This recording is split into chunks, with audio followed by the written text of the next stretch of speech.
Now for the moment you've all been waiting for. This is our first proof of the year.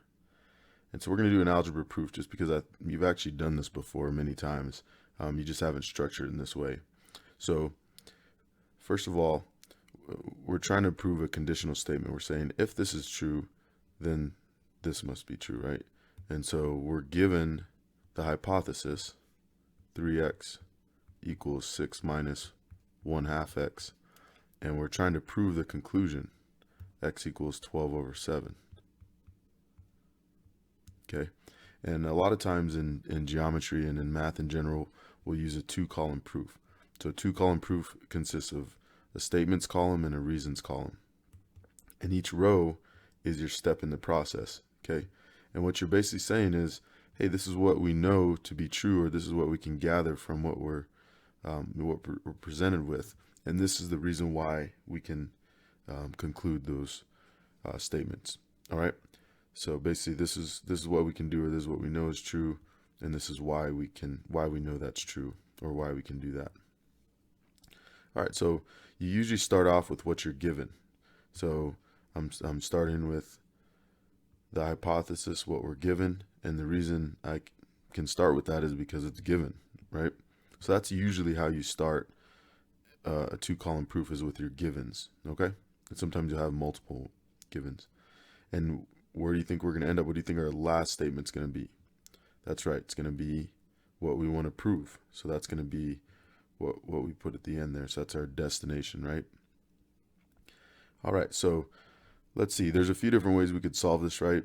We could add 1/2 x to both sides to get the x's on the same side.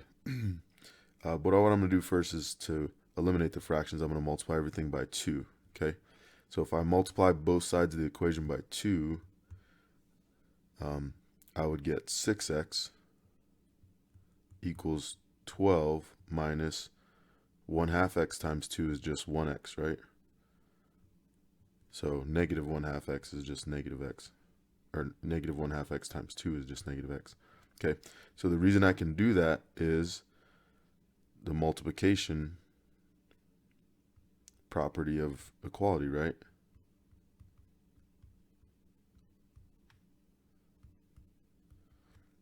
All right, so next I want to get my x's on the same side. So I could add x to both sides, right? Which is the addition property. And so I would get 7x on the left and 12 on the right. So that's the addition property of equality. All right, and then finally, I can get x by itself by dividing both sides by 7. And so I would get x equals 12 over 7, 12 sevenths. And that's through the division property of equality, right? So we just did a proof. And really, once again, you probably recognize this process, right? We've done this many a time, but we just haven't always justified it, right? We haven't always explicitly justified it, at least, right? And so so that's what we're going to do now with our geometric proofs, is we're going to, and algebraic proofs, we're going to practice justifying our reasoning, right? So we can confirm what we have and just show that we really understand the process and the logic behind what we're doing. So let's take a look at this geometric proof. So we're given all the statements, and we're going to supply the reasons, the reasoning behind these. Okay, so first of all, remember we start with the given, right? So that's where we start, and then where we're going to end up is what we want to prove. So whenever you start with a two-column proof, you already have the beginning and the end, right? You just have to come up with this middle portion, of course, and all the reasons. All right. So, and of course, you know, easier said than done. But we'll practice, and the more experience you get with these, I think the easier they'll become, and the more you'll become comfortable with getting from point A to point B. So we're starting once again with the given, and so the reason for that is it's given, right? We're given that angle 1, the measure of angle 1 is equal to the measure of angle 3. Otherwise, we wouldn't know that. So the next statement they're telling us is, and by the way, we have our diagram here. So as you work through a proof, start to fill in your diagram. So angle 1 has the same measure of angle as angle 3. So I'm going to mark that on the diagram just so I can visualize that, right? So the next thing it says, measure of angle 2 is equal to the measure of angle 2. So we know that by the reflexive property, right?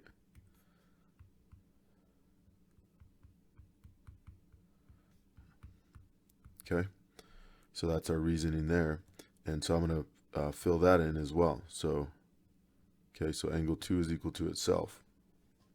Not necessarily to angle 1 or angle 3, but it's equal to itself. Okay. All right, and so now step 3 in the statement, or row 3, we're provided this statement: measure of angle 1 plus measure of angle 2 is equal to the measure of angle 3 plus the measure of angle 2. So basically we're starting with this and we're adding the same thing to both sides, right? And so that's the addition property of equality.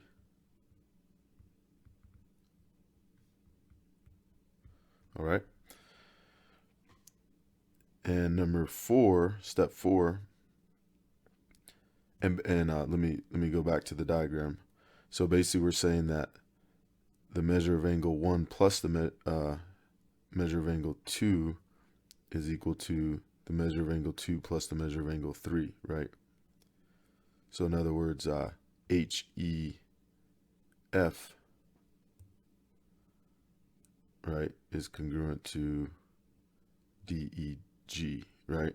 And that's kind of what we're getting at, right? That's what we want to prove, but we still have to logically arrive at that point. Okay, so we're piecing it together. So step 4, DEG is equal to the measure of angle 1 plus the measure of angle 2, right? So DEG is equal to the measure of angle 1 plus the measure of angle 2, right? So that's the segment addition postulate, right? The two parts are equal to the whole. And then they're saying the same thing with HEF, right? HEF is equal to angle 2 plus angle 3. All right, no, my diagram's getting a little busy here, but this is the angle addition postulate.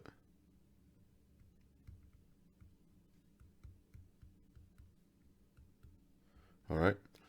Okay, and then finally, measure of angle DEG is equal to the measure of angle HEF. So we can prove that by saying, okay, well, these two things are equal to the same value, right? We know that these two are equal to each other from step 3.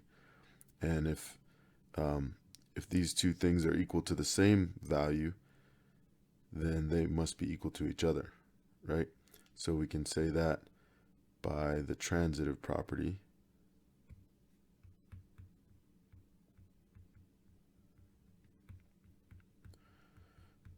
All right. So it's important to familiarize yourselves with the properties, and of course you'll have your note cards with your postulates on them and so forth. And so just remembering which is which, right? And so as we practice, we'll be using our book and notes as a reference, and then we'll get better and better at just remembering what these are, and in time, hopefully they'll become second nature to you.